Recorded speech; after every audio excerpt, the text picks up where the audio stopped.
বয়স বাড়ছে রোনালদোর, পাল্লা দিয়ে বাড়ছে পারফরম্যান্স।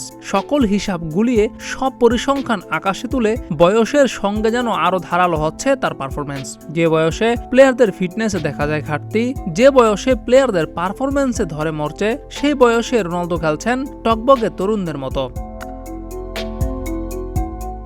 কিন্তু বয়সটা যেহেতু বেড়েই চলছে, একটা সময় তো থামতেই হবে ক্রিস্টিয়ানো রোনালদোকে। সেই সময়টা আসবে কবে? ভক্তদের মনে কিন্তু এখন প্রশ্ন সেটাই।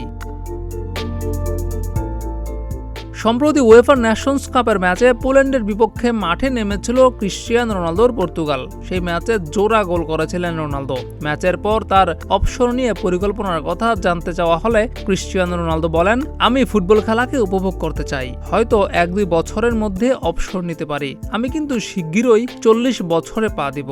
আমি শুধু ফুটবল উপভোগ করতে চাই, যখন মনে হবে আমি আর উপভোগ করছি না, তখন চলে যাব।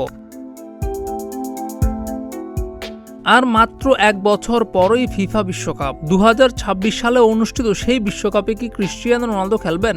উত্তরটা হয়তো সময় বলে দিবে। তবে রোনালদোর পরিকল্পনা দেখে মনে হতে পারে তিনি আরেকটি বিশ্বকাপ খেলার কথা ভাবছেন। ক্রিস্টিয়ানো রোনালদো তার ক্যারিয়ারে সব জিতলেও বিশ্বকাপ জেতা হয়নি।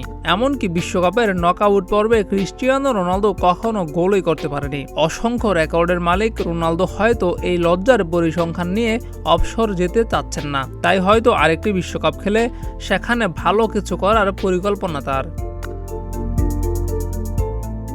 জিয়াউর রহমান, প্রতিদিনের বাংলাদেশ।